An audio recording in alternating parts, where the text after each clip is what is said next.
الرحيم الحمد لله رب العالمين اللهم صل على سيدنا محمد وعلى آله وصحبه أجمعين.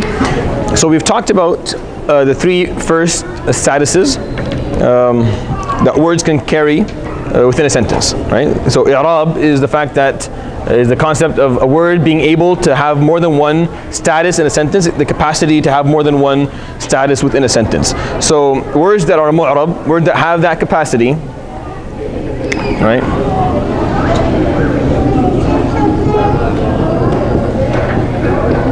The different types of i'rab, the different capacities that words can carry in a sentence. We talked about three so far. We've talked about rafa', we've talked about nasb, we've talked about jar. Today we will talk about al-jazm. All right. Now, who can tell me what does rafa' represent generally speaking? Yeah. Yeah, Sheikh. You just destroyed the last month of lessons with one word. Yeah, exactly. The whole point of me explaining rafa' is that you don't immediately say dhamma, because dhamma is one of the markers of rafa'. It's one of the markers of rafa'. That was the whole point of us explaining that that these statuses, there are different markers for them. Dhamma is the most famous one for rafa', but it's not the only one. Right? There are a number of other markers for rafa'. Just like if I ask you about nasb, the first marker that comes to your mind would be fatha, but it's not the only one. Kasra is sometimes a marker for nasb as well, as we just studied. Jar, the same thing. The first marker that comes to mind is kasra, but it's not the only one. Ya is one as well, and fatha sometimes is one, right? So these are statuses, and dhamma and kasra and fatha, these are markers. Markers that will tell you that this word has a status based on the type of word that it's stuck to. Okay? So rafa', like he said, is the main character, but it has to be an unaffected or untainted with main character. So it has to be a main character, right? Or a main part of the sentence as a verb, a present verb, or a noun that is a main character in the sentence but was not affected by anything that is exterior to it, meaning from outside of it. And that's an important point that you need to keep in mind, right? So that's what rafa' is. Nasb, what does nasb stand for? Secondary character or changed main character. Yeah, so either a secondary character in a sentence, right? Or a main character that has been affected by something exterior to itself. Right? So it's been tainted with. It's not in this pure form. Okay? Jar, unnecessary. Anything that is unnecessary for the sentence. This does not mean, I just want to make sure that it's clear, it does not necessarily mean that what is majroor is completely useless. No, it has importance. But for the actual development of the sentence, it is unnecessary. Meaning the sentence would have survived no problem with a complete and full meaning without anything that is majroor in it. Does that make sense? All right. Now, the meaning will not be complete, meaning the meaning will not be the same. If you take out what is majroor from the sentence, the meaning will change, obviously. If you add it or you take it out, the meaning will change. But it's an unnecessary addition to the sentence, and that's what anything that is majroor. Now, these three that we've studied, basically we've covered everything that can happen to a noun. A noun can be marfu', mansoob, or majroor. Alright? Now we're going to study jazm. Al-jazm is specific to verbs, just like al-jar is specific to nouns. So al-jar is specific to nouns, and al-jazm is specific to verbs. That makes sense? So what we study today, which is the concept of al-jazm, the fourth status that a word can carry within a sentence, which is al-jazm, is specific to verbs. Now what does it represent? It represents, since it's specific to verbs, right, it's going to represent a changed verb, either a denied verb, something that is denied, that cannot change, right, or in the past, or something that is a command, meaning doesn't have much flexibility to it. Commands don't really aren't giving you information, right? So either it's a command or it's a denied verb in the past. So one of those two things. That's what jazm represents. It's the only two things you'll find jazm is related to. There are some other details that I will add as I go along, but jazm is mostly neutral. It doesn't really have what these three do. When we said main character untainted, or secondary or tainted main character, or something unnecessary, we can't say the same thing for jazm. It's more neutral. It doesn't really have that, right? It's specific to verbs, however. There is no noun that will be majzoom.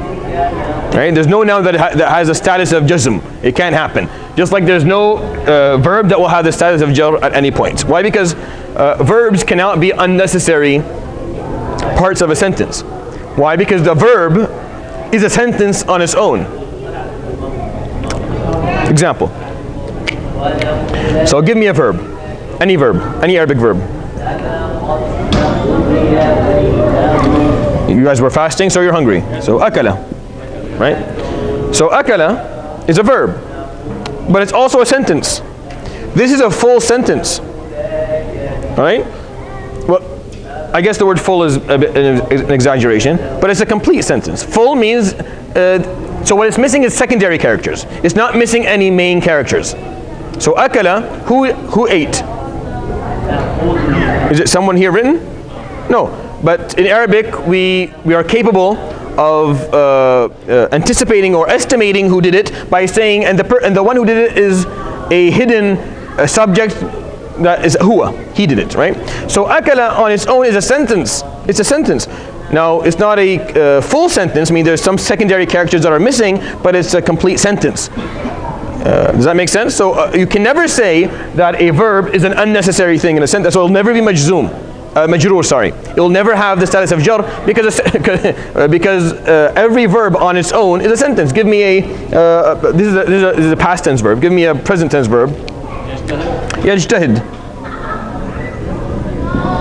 The same thing. Yajtahid puts in effort.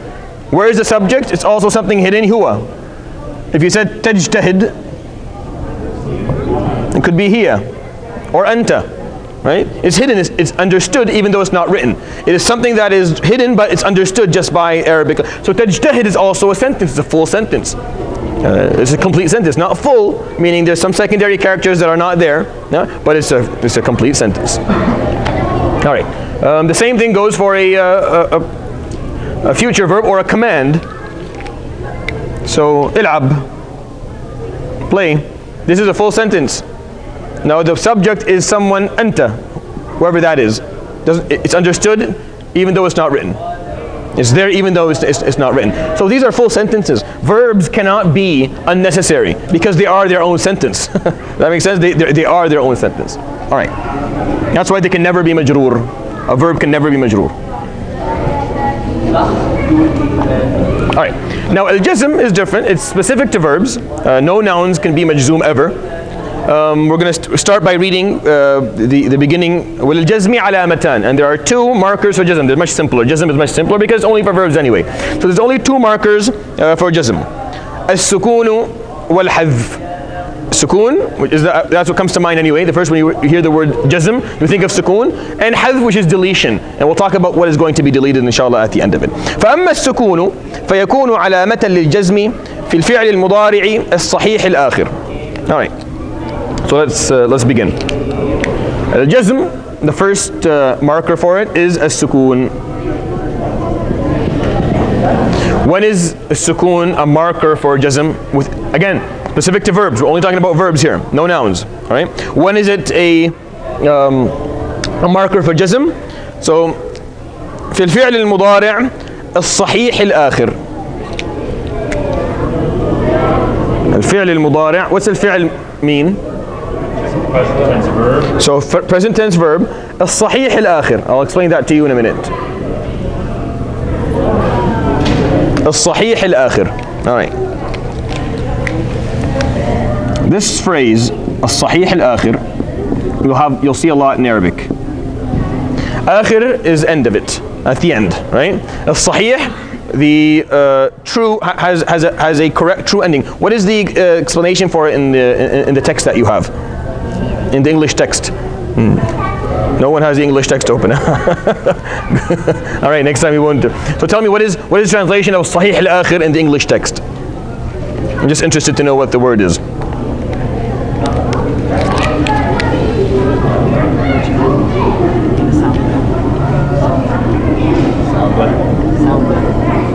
Sorry?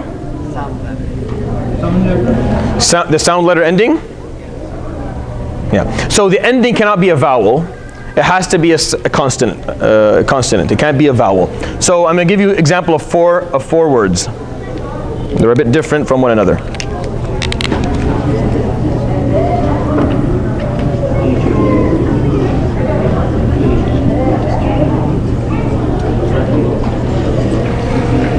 All right. So these are present tense verbs. Okay, these are present tense verbs. الصحيح الآخر, the one that has at the end of it a consonant at the end of it. Isn't that there's vowels and consonants? Am I correct by saying that? Right. So lam, the L, is a consonant. It's not a vowel, right? The ya is a vowel, basically, if you want to draw parallels to the English language. And the waw is a vowel, and the ba is not a vowel, right? So these are consonants. So as-sukun, it's a marker of jazm in a present tense verb that has a consonant at the end of it. So if this present tense verb is going to be majzoom, what will happen? There will be a sukun at the end of it. So it will be ya'kul or yal'ab. Okay? But here, it's not a consonant at the end of it. So it won't be sukun. It'll be something different. It'll be the second marker. The second marker will be specific to present tense verbs that have vowels at the end of them. Any present tense verb that has a consonant at the end of it, we will know that it's majzoom if we see a sukun at the end. All right. Now, if doesn't have a vowel at the end of it, doesn't have a consonant, it's going to have a vowel at the end of it. We're going to have a different marker. So the second marker, sukun is the first marker. Al-hadf is the second marker. So وأما الحذف فيكون علامة للجزم في الفعل المضارع المعتل الآخر. So just like the sukun was the marker of jazm for the present tense verb that has a consonant at the end of it, al-hadf, deletion, and I'll explain deletion of what, is the marker of jazm in the present tense verb al-fi'l al-mudari' al-mu'tal al-akhir. These two are as-sahih al-akhir. At the end of it there's a consonant. Lam ba. All right?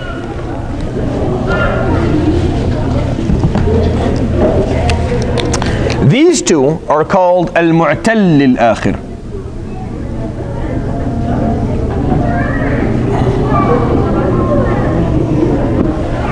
Al-mu'tal al-akhir means there's a vowel at the end of it. These have vowels at the end of them. So how do we give it the status of jazm? What's the marker of jazm within these two? It's deletion. It's al-hadf. So what do we delete? The last letter. The last letter is deleted. So you just take this one out. The ya is gone. What you have is yamshi, and the waw is gone. And yad'u. No. You add the vowel, the haraka, that is related to the vowel. So what was the vowel here was the ya, right? So what's the haraka that kasra, right? Yeah, that correlates with it is a kasra, the shortened ya. Here it was waw, so what is the haraka that correlates with it? It's a dhamma. That makes sense? And the same thing would go for anything else. For the alif, it would be the fatha, right? Even though that's not okay. So let's give a few examples.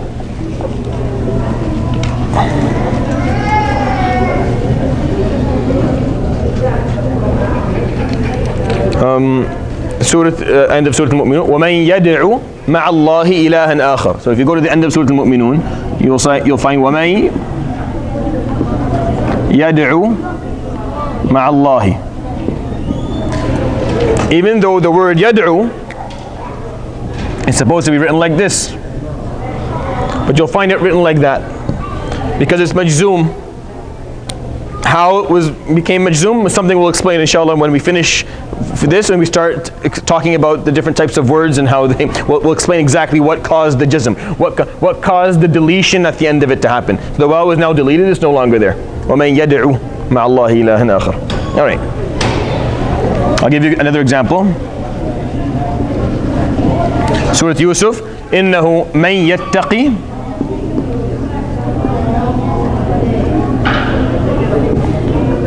ويصبر فإن الله لا يضيع أجر المحسنين. So these are two present tense verbs. One of them has a consonant at the end of it, and one of them used to have a vowel at the end of it. The one that has a consonant just has a sukoon, يصبر فإن الله. The one that used to have a vowel, like it used to be written like this, يتقي. We delete this, so you end up with a qaf and a kasra under it. Does that make sense? Okay.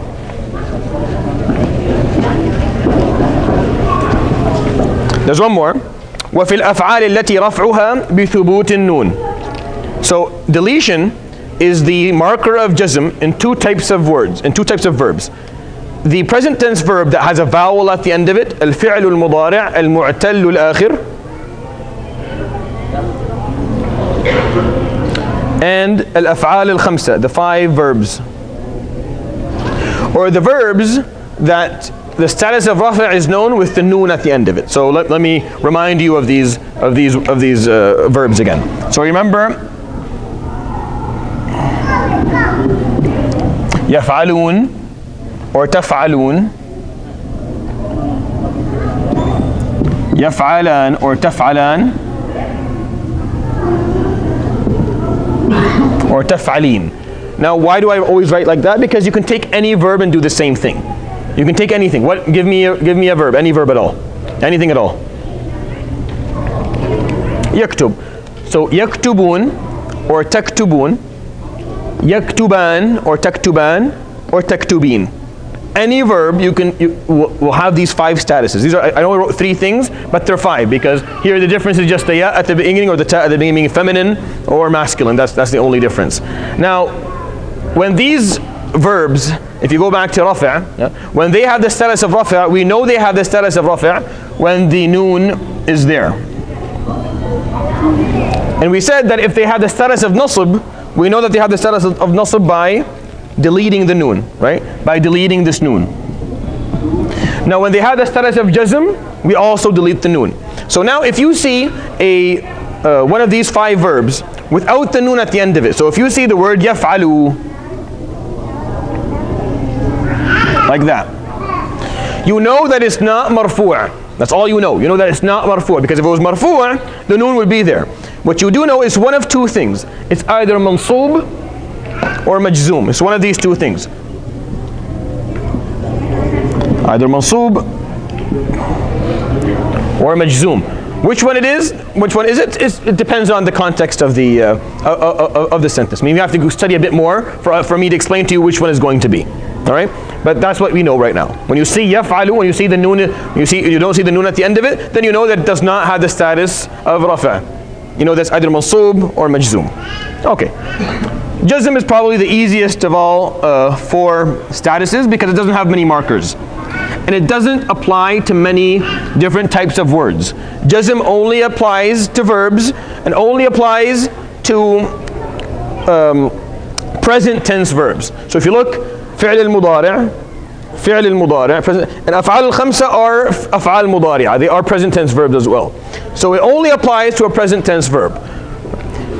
If the present tense verb has a consonant at the end of it, then the marker of jazm is what? Sukoon, right? It's going to have a sukoon. If the present tense verb has a vowel at the end of it, then the marker of jazm is going to be the deletion of that vowel. If the present tense verb is one of the five verbs, يفعلون, تفعلون, يفعلان, تفعلان, تفعلين, then the marker of jazm is going to be the deletion of the noon at the end of it. So it's very simple. Only two markers and only three situations where jazm exists and when there's a marker for jazm to begin with. So I'm going to write down one more time. So let's take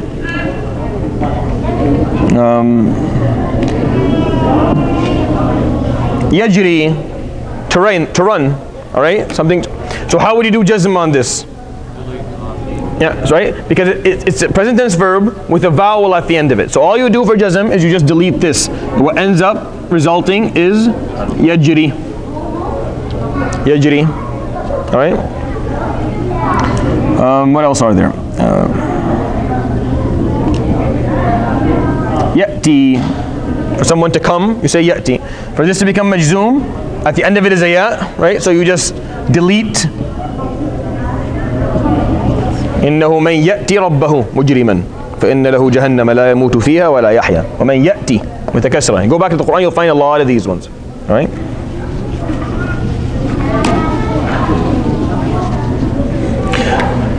So if it's يعملون الصالحات, يعملون, if you want to give this a status of jazm, what do? You delete the noon. You end up with يعملوا, right? Because it's one of the 5 verbs. And then any other word that has a consonant at the end of it, right? Which is pretty simple, like all right, yalid, to give birth or to beget. So yalid, yulad, right? Lam yalid wa lam yulad. You'll see a sukoon. Now the sukoon in the Quran, how does the sukoon in the Quran look like? So it looks like this, or the other way around. You know, a sukoon is never, sukoon in the Quran is never a circle. Always looks like that. It's just when they wrote the Quran, it was before they kind of established all the proper, all the modern markers or calligraphy for different, for the different statuses of words. So back then, and if you open the Quran, you'll find it looking like a small jim, right? Or is it the opposite? Did I? I lost my. Anyways, so it looks a bit different. So if you go to Qul Huwallahu Ahad, you'll see it so like this, right? Something small, right? So it doesn't look like that in the Quran. It looks like this. So when you go Lam Yalid wa Lam Yulad in Surah Al-Ikhlas, you'll find it like this.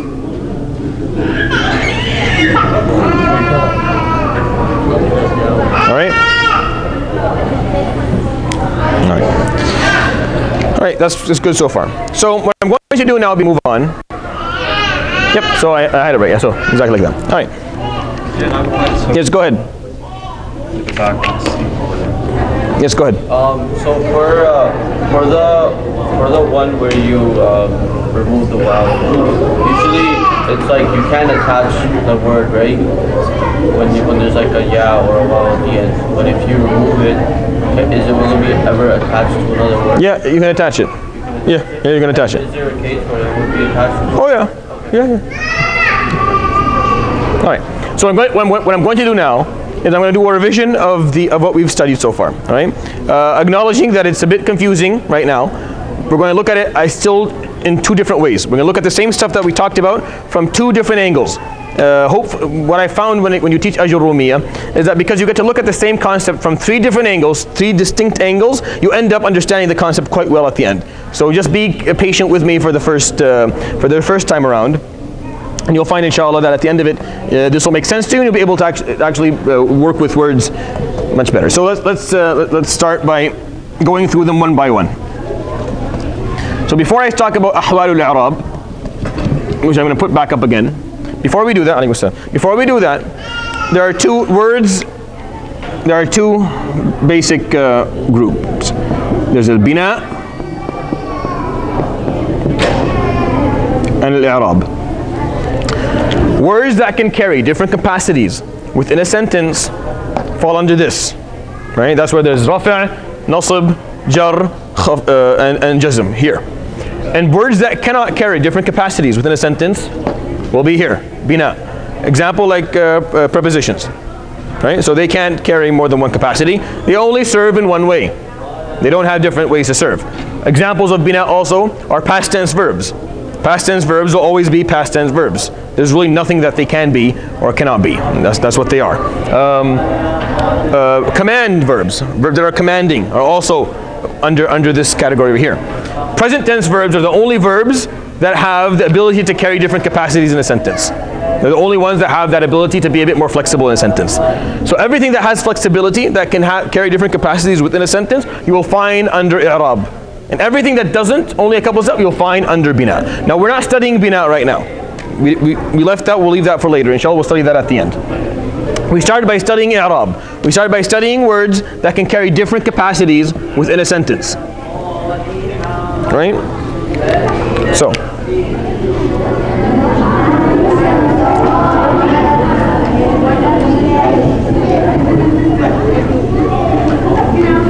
So let's break this down, inshallah, one by one. Let's start by the first The first one, الرفع.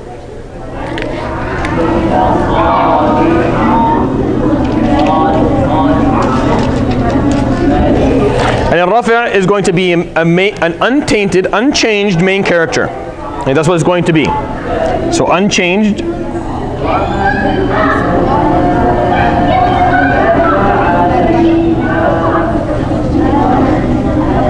Main character of a sentence. As a noun, that could be a subject maybe, right? Or a present tense verb that has been unchanged by anything because it is a sentence on its own. It carries its own weight as a sentence, right? So an unchanged main character. So what are the different markers for rafa'? What is the most notorious of all? Dhamma. So number one, yeah, this is good. Number one is going to be al-dhamma.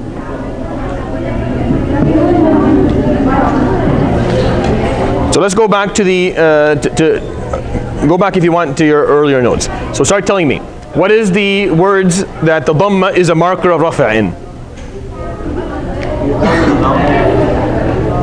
The singular noun is the first one, right? So the first one is the singular noun.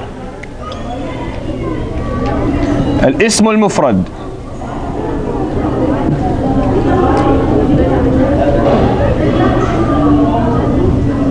The singular noun. Example of a singular noun? Anything that is singular. Masjid, right? So masjidun, du, tadamma. Or bayt, baytun, right? Or what else? Give me examples. Qur'anu, right? So dhamma. Yeah, very good. So any singular noun, we know that it's marfu' with the dhamma. That's the marker that we have for it, is the dhamma. Right. What's the one after that? What is it? Jam' al-taksir. Very good. What is jam' al-taksir? Plural. Yes. So the broken plural. We said that some words are pluralized systematically. There's a standardized way to do it, and some of them is just done, that's how it is. So sometimes you'll say the word in Arabic, that's the plural. You have no idea why it's the plural. It's just not what you were taught as a kid, but there's no actual way to do it, right? So lu'ba, a game. Al'ab are games. How you go from lu'ba to al'ab, I don't know. It's just that's how we say it. So al'abun, it'll be with dhamma, right? So masjid, masajid, right? That's a broken plural. Then masajidu, it'll be a dhamma. These are all the words that a dhamma represents the status of rafi' for. Okay, what's after that? What's after that?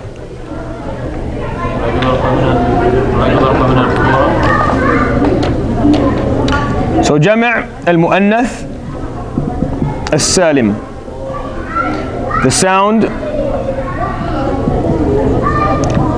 feminine plural. Like muslimat, you say muslimatun, or mu'minat, mu'minatun, or salihat, salihatun. Right? Going on and on. It's the dhamma that will represent rafa' for it. What else? Just in case you guys. Present tense without present pronoun. Yes. So now, so 1, 2, 3, 4. Yep. So the last one is for a verb. It's for al-fi'l al-mudari' الذي لم يتصل بآخره شيء. So the present tense verb that has nothing attached to the end of it. Now, if you guys remember when we first studied this, it made no sense to you. Why do you mean nothing attached to the end of it? An example of something attached to the end of it would be the 5 verbs. يفعلون, تفعلون. In that case, it's not the dhamma. That's going to be the marker of rafa'. Right? In that case, it's the noon. It's the existence of the noon. But if there's nothing at the end, like يلعب, يأكل, then it's يأكل, يلعب. Right? الذي لم يتصل بآخره شيء. It has nothing attached to the end of it.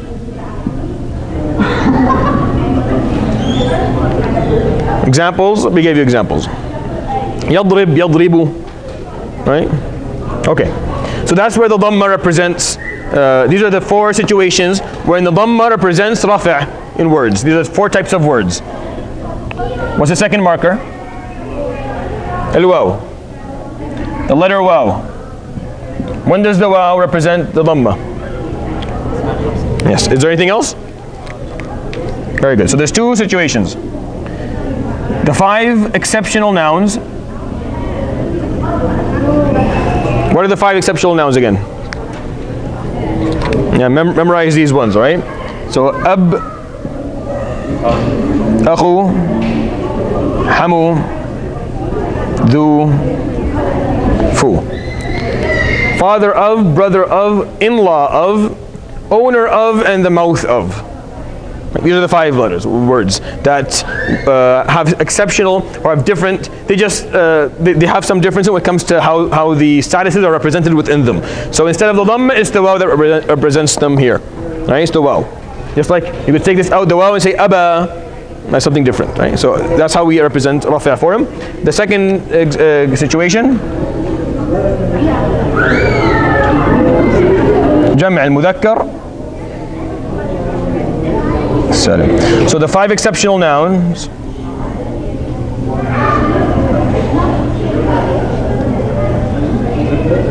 And here, the sound masculine plural. The sound masculine plural, like Muslim, muslimun, mu'min, mu'minun. So the waw is the marker of rafi' in that type of words. Not the noon, it's the waw here, because that's a sound masculine plural. All right. What's the third marker of rafi'? Alif. The third one is alif. The letter alif. When is the alif the marker of rafi'? Is there another one?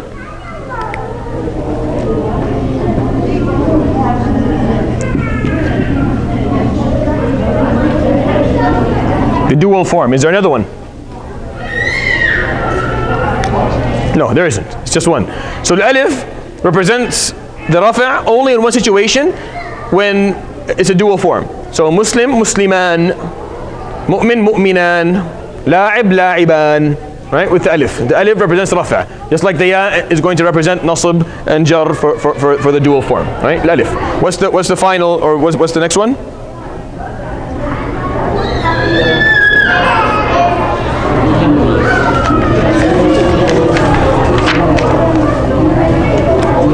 So thubut and noon.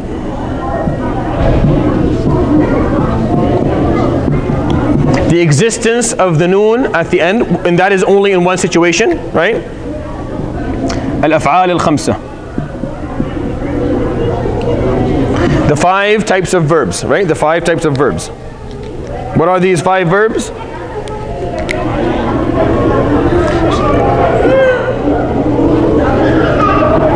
يفعلون, تفعلون, يفعلان, تفعلان, and تفعلين. Right? What do these mean, and what are the differences? So يفعلون is third party masculine, right? Third party masculine. يفعلون, they're doing it. تفعلون is spoken to, or what is the word? Addressed, right? The plural addressed. You're addressing a plural of group of people. تفعلون, right? يفعلان, third party dual, 2 people doing something. You're talking about them. تفعلان, addressed dual. So you're talking to أنتما. You're talking to 2 people in front of you. Addressed dual. تفعلين is the addressed feminine, right? Anti taf'alin, the addressed feminine. So whenever the ta at the beginning is addressed, someone that you're addressing, you're talking to. You see the ya at the beginning is someone you're speaking of. It's a third party, right? So when you're speaking of a third party, yaf'alun, yaf'alan, either you're talking about a group or just 2 people. When you're addressing, you're either addressing a group, you're addressing 2 people, or you're addressing a single female, right? And these are the 5 types of verbs. What is the marker of rafi' for them? The existence of the noon at the end of it. Thubut and noon at the end of it. Okay, and those are the 4, or yes, there are 4, aren't they? Yeah, so 4 markers of rafi'.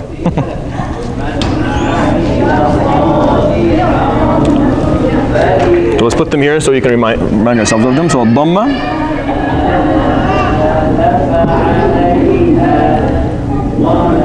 waw, الألف, الثبوت النون. The existence of the noon at the end of the 5 verbs. Alright, so that's the first status. Second one. النصب. النصب is either a secondary character, an object within the sentence, or a tainted or changed main character. So it's one of the two things. It's either a secondary character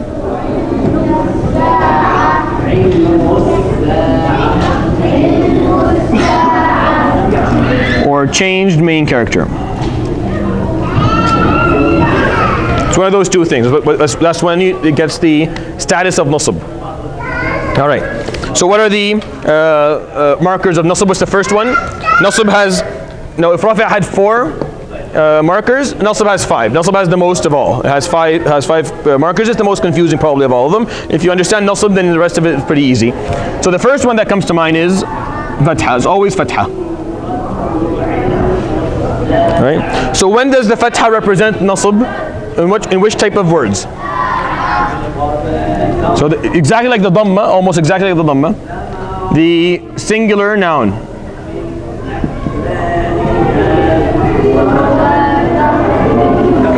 Like word bayt, you say baytan,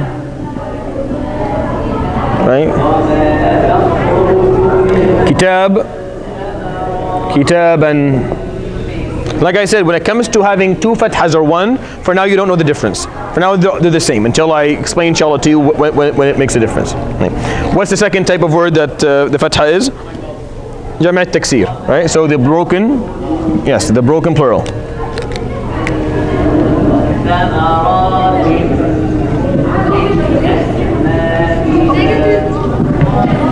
Like masajid, fatha, right? Or al'ab, al'aban. All right. One more. The present tense verb, just like the dhamma was the marker of rafa and the present tense verb that had nothing attached to the end of it, the fatha is the marker of nasb and the present tense verb that has nothing attached to the end of it.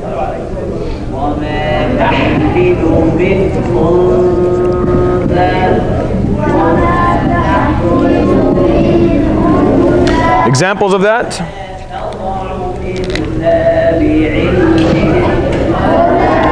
يأكل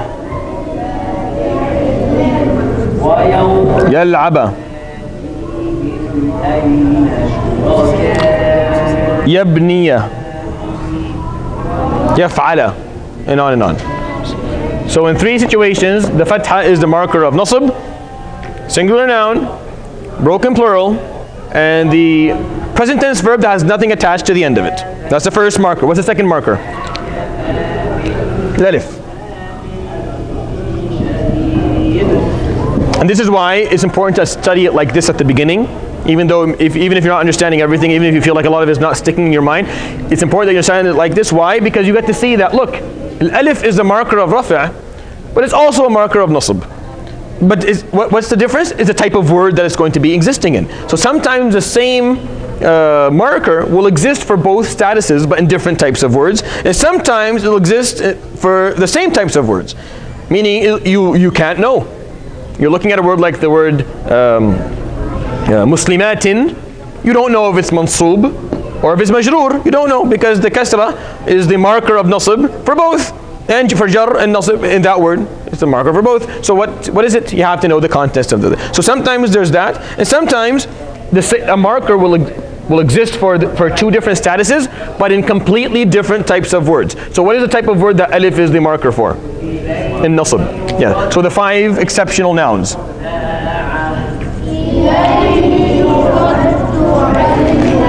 Right? What are the 5 exceptional nouns?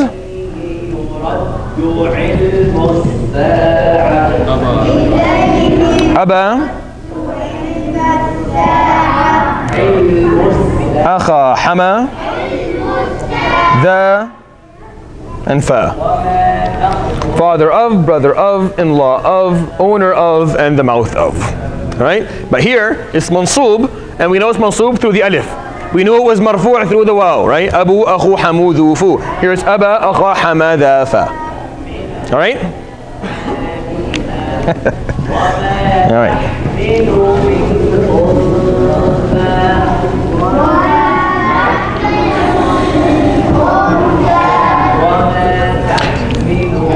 What's the third marker?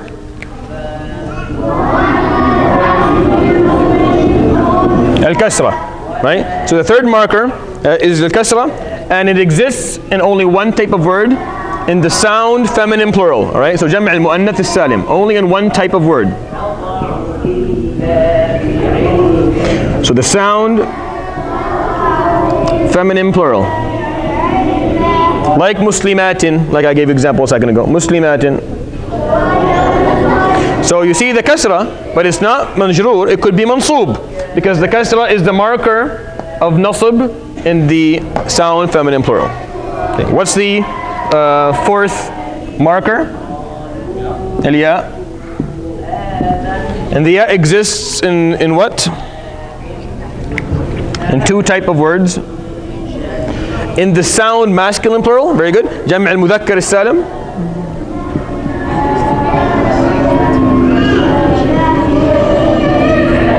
The sound masculine plural, like Muslimun, if it is mansoob, then it becomes Muslimin. The ya is the one that tells us that. Muslimin. And in the dual form, al-Muthanna, like Muslimain.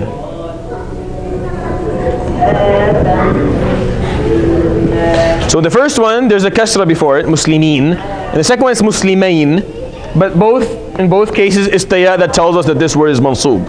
However, this is the same, you're going to find the exact same thing for jar, the exact same thing for jar, right? So when you see the word Muslimain, you don't know if it's mansoob or if it's majroor. You just know that it's not marfu'a for now. Because if it was marfu'a, you would say Muslimun. That's what you would know. But you know that it's either mansoob or majroor. You have to look into the sentence to find out which one it is. The final marker is the deletion of the noon at the end of it. The deletion of the noon, and that is in al-af'al al-khamsa, the five verbs. And I will happily write them again.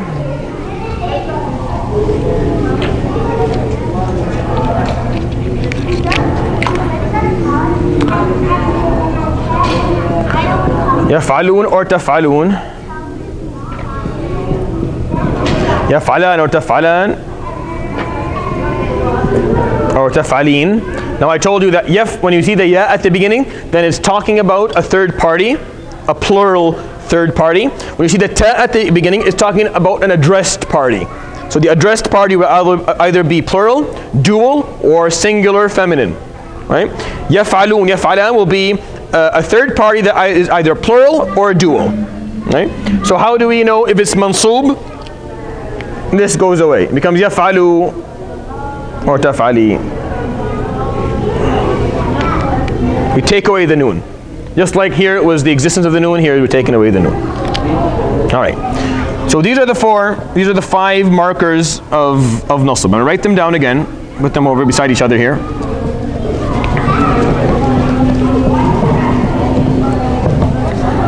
So the first one is obviously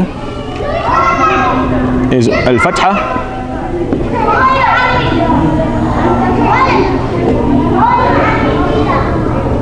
Second one was what? What was the second thing we said? Al-alif. Then al-kasra. And then al-ya. Yep. Al-ya was for the asma al-khamsa. Sorry, for the dual form and the sound masculine plural. So muslimin and muslimain. The last one, hadf al-noon, the deletion of the noon was for the five types of verbs, right? So these are the five markers of nasb. These are the four markers of rafa'. They exist in different types of words, right? Based on the different type of word. Now, number 3, al-jar. What does al-jar stand for? So very simply, unnecessary. It's an unnecessary word. Is it any word?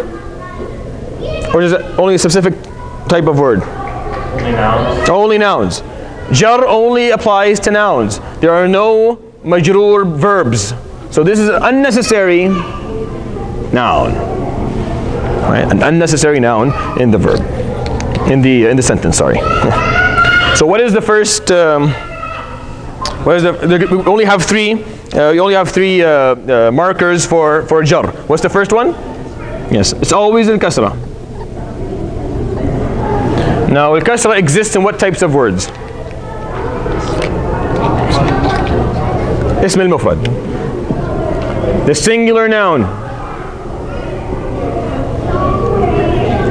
Bayt, baytin. Lu'ba, lu'batin. Right? Very simple. What's the second? Take a look. I don't mind people looking. Yeah. Is it Usm al-Mufrad just like that, or is there something missing? There was something that was missing, right? Because Jam' al-Taksir, the broken plural, is the second one. But there's two words that are missing. We have to have the word al-Munsarif both times. Al-Munsarif. What does al-Munsarif mean? Someone tell me what the word Munsarif means. Which I talked about last time. Yes? Yes, it accepts all three vowels, all three harakat. Dhamma, Fatha, and Kasra. So a word that accepts all three is called al-Munsarif. If there's a word that doesn't accept all three by nature, by default, it's called Ghayr al-Munsarif, the one that doesn't accept all three, right? So it has to be the singular noun that is Munsarif, that accepts all three harakat, and the Jam' al-Taksir, the broken plural, has to be one that accepts all three. Example is masajid. A broken plural. Does it take a kasra? No, it doesn't. This is not one of those broken plurals that take all three. Doesn't do it. But another one is al'ab, games. Al'abin. It takes all three, so it'll have a kasra at the end of it. All right. And what's the third type of word where the kasra represents jar?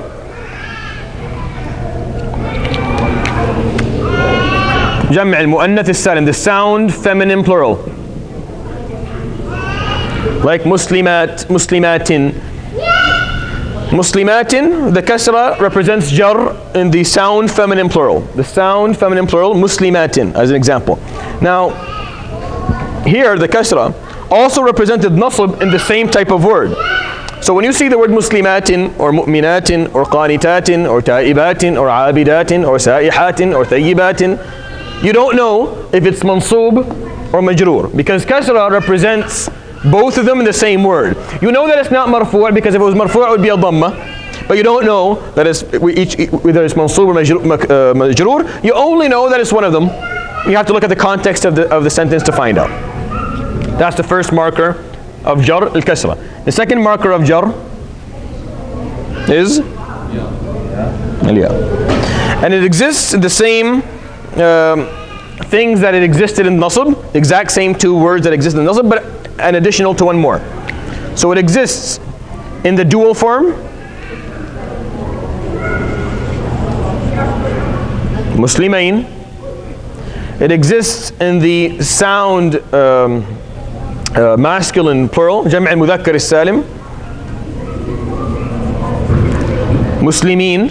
So if you see the word muslimain or muslimin, mu'minain or mu'minin, you don't know if they are mansub or majroor, because the ya is the marker for both in the same types of words. You do know that it's not marfu', because if it was marfu' you'd find a waw or an alif. The dual form is musliman, and the sound masculine plural is muslimun. You just know it's one of these two, right? The third type of word are the 5 exceptional nouns. What are the 5 exceptional nouns? Abi, akhi, hami, the, fi. The father of, the brother of, the in-law of, the owner of, and the mouth of. All right? Abi, akhi, hami, the, fi. All right. The final marker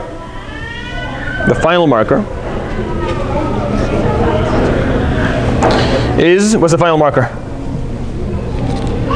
Al-Fatha. right? Al-Fatha is a marker of nasb in a number of different types of words, and it's a marker of jar in the following words. في الاسم الذي لا ينصرف. In the noun, الاسم غير المنصرف. Right, the noun that doesn't accept the dhamma, fatha, and kasra. So it doesn't accept all of them. غير المنصرف doesn't accept all of them.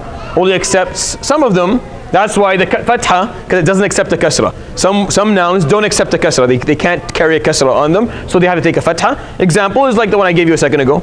Masajid is a good example. Masajid cannot take a kasra on the end of it. You just can't do it, especially when there's nothing attached to it. If something attached to it, it can, but if it's alone, it can't. So if it's majroor, it'll be masajida. All right? So it'll be masajida, certain words. Now, this is not important for you to know all the different words. I will explain that to you inshallah in the future. But for now, just know that the fatha sometimes will represent jar in words that can't carry all three harakats. Now, what did you notice about jar that is important is that it's only nouns. Right? There are no verbs here. So al-kasra, al-ya, and al-fatha. I want you to notice something. All three exist here. Correct? All three are in common.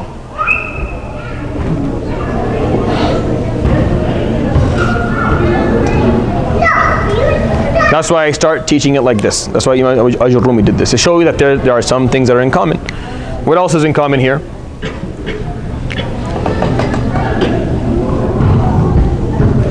Correct? There are certain things that are in common. Here, it's for the dual form. Here is for the exceptional the five exceptional nouns. So it's totally different words, so it's not confusing. However, between this and this, there's a lot of things that are in common. For the dual form and for the sound masculine plural, it's the same thing exactly. The same thing goes for a number of different examples. Like you'll find a number of different examples with exactly the same thing. All right. The final status that we studied today, al-jazm.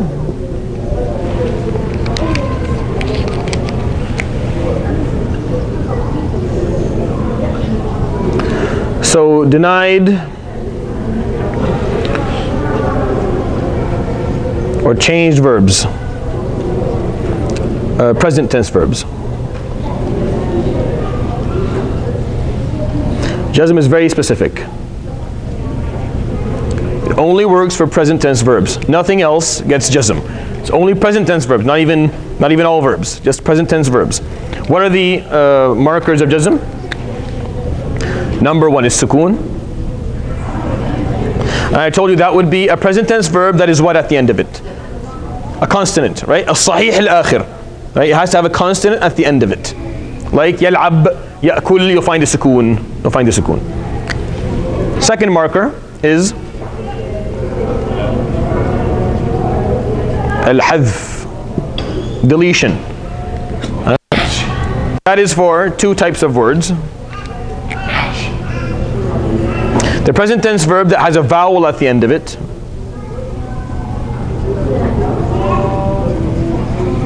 Example, yad'u, you would just delete that and it'll become yad'u with a dhamma only. Right? That's one example. Or the five verbs. Yaf'alun, taf'alun, yaf'alan, taf'alan, taf'alin. If you take that away, then it's majzoom. Now what we end up with is the following. Also there's a similarity here between this and this over here.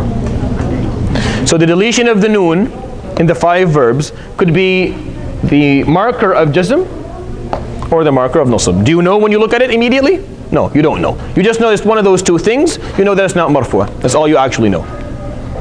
All right?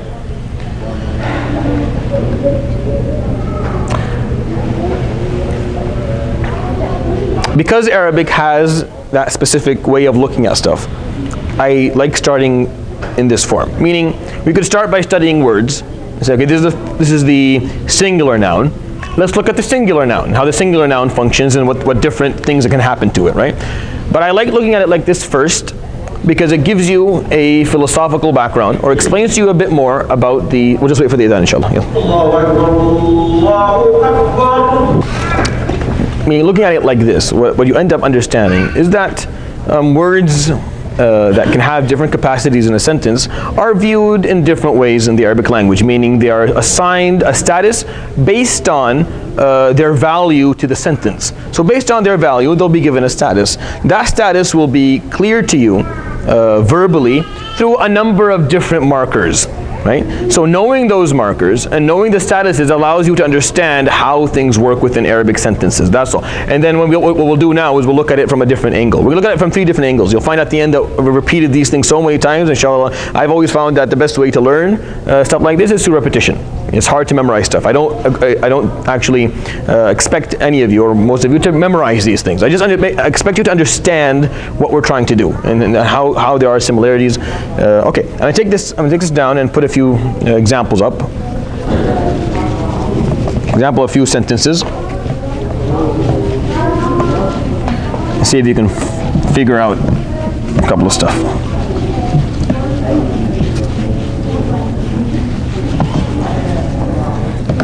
All right.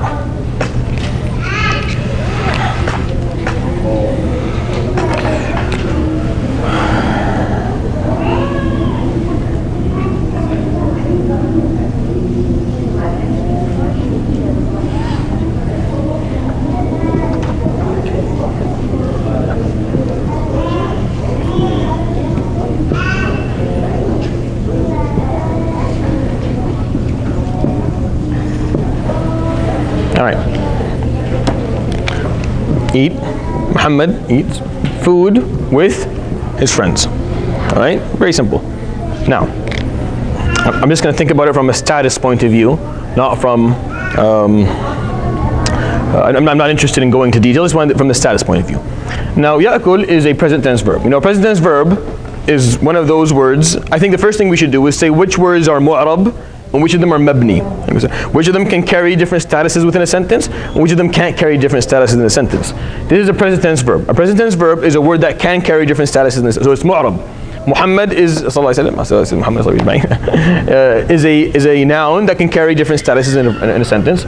At-ta'am, food is also a noun that can carry different statuses in a sentence. Ma is a preposition, so it's not. This is mabni. It can't do that. And this is mu'rab. So this is a noun that can carry is a jama' taksir, so it's a broken plural. So it can carry different statuses in a sentence. So these 4 words can carry different statuses. So it's, what I want you to do is to tell me which one is marfu', which one is mansoob, which one is majroor, and give me some understanding of why you think so. Right? So what would you say ya'kul is? Go ahead. So why would it be marfu'? It's part of the subject, so Ya'kul and Muhammad would both be the subject because it's the main character that Muhammad is eating. That's the main. So a verb is always by default marfu', because it's a sentence on its own. You know, it works as a sentence just by itself. It's always going to be by default marfu'. It is the whole sentence. It's not just the main character. It is the sentence itself. Now the subject of the sentence, the main character here, right, is Muhammad, so it's also going to be marfu'. What is the status of rafa' in Muhammad, in the word, in a singular noun? So if you go back to the thing we just put up, it's going to be dhamma. What is this? What is the status? What is the marker of rafa' in a present tense verb that has nothing attached to the end of it? A dhamma, right? So that's why we have 2 dhammas here. Ya'kulu Muhammadun. Now, what is this here? Food. Now, first of all, you say this. Is this a a complete sentence? Yes. It is. Muhammad's eating. Complete sentence, right? Is it full?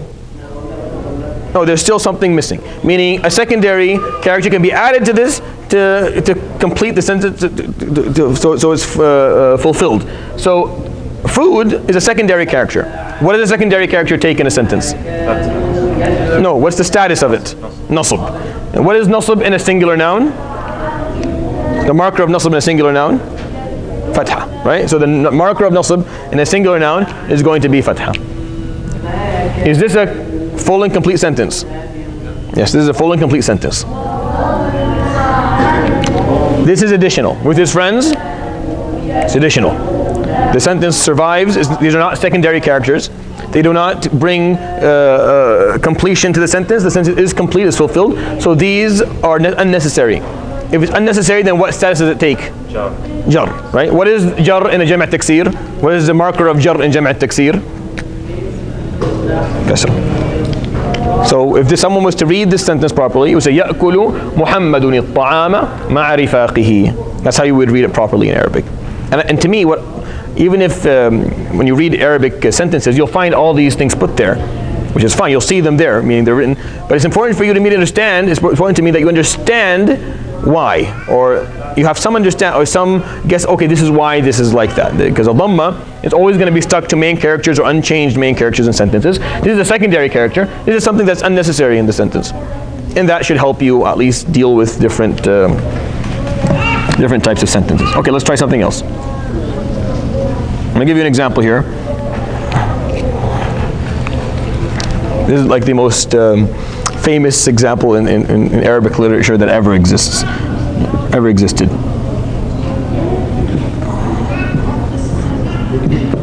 السماء صافية. The sky is clear. Right? This is like every Arabic grammar textbook will have that in it. Right? Now, main characters, secondary characters, tell me what you think. Is this a full sentence? Right? It's just a word. Right? So this is also needed. So both of them are needed. Right? It's not a secondary character. It's needed. This is not even a sentence. So what would they have? They're both marfu', so yeah, they're both main characters. Are they changed by anything? Is there anything changing them, playing around with them? No. So they both will have the status of rafa'. That's what you have to think about first. They have the status of rafa'. What is the marker of rafa' in two singular nouns? Dhamma. So as-sama'u safiyatun. Now here's where you'll understand the idea of changed or unchanged becomes important. So if I was to insert something at the beginning of this, let's stick to this, and I'll give you examples from the Quran that will make sense to you. Let's say I added to the beginning of this sentence, inna. Right? Now inna, it enters the sentence, and it affects one of these words.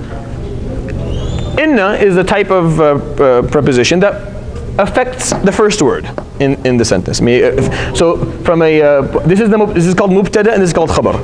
This is the beginning of one word is the beginning of the sentence, and the second word is giving you information about that word. So the sky, that's the first word. Safiya, clear, is giving you information about it. So inna is a type of word that will affect the first word in the sentence. It won't affect the piece of information. It'll affect the first one. it's going to make it nasab. Yeah. So this is now a main character that is affected or changed.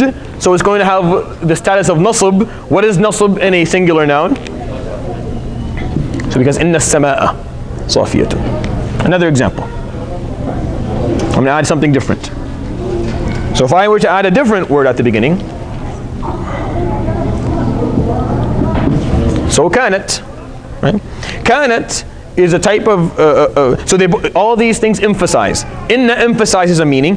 Kanat gives it a divine existence, meaning it has always been, or it always was, or it has been. So kanat comes, it affects the piece of information. It doesn't affect the first word, right? So this one is still unaffected main character, so it still has the status of rafi', and we know it through a dhamma. But this one now is an affected word. It's a main character, but it's affected. Now it's going to have the status of nasab. Now it's going to have on it كانت السماء صافية. Now, those of you who have memorized a few verses of Quran here and there, this is a very, very common ending within the Quran.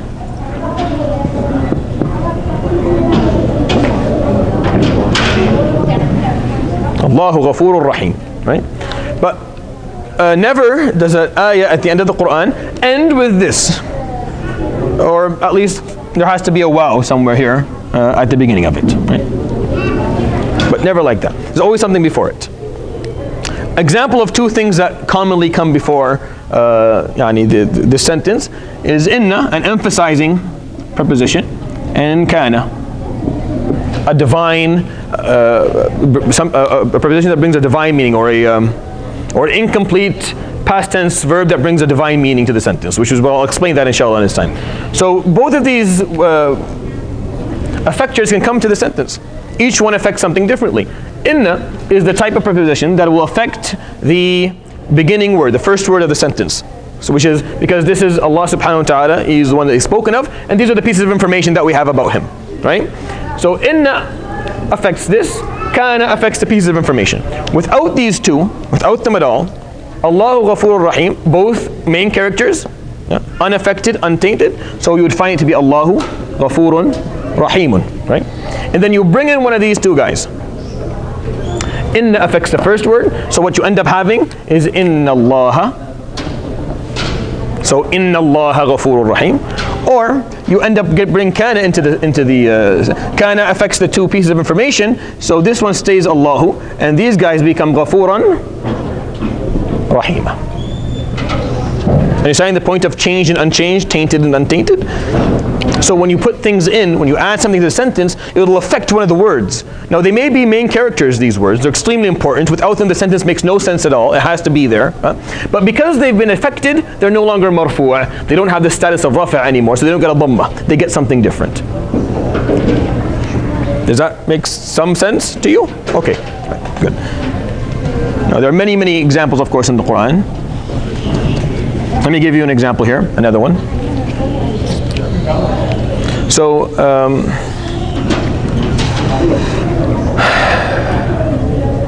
يقومون.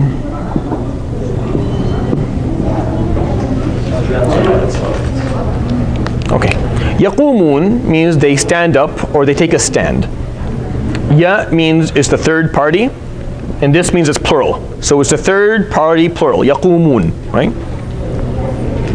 This is a full sentence. We don't need anything else. This is a full sentence. It has a verb and it has a subject. Makes perfect sense.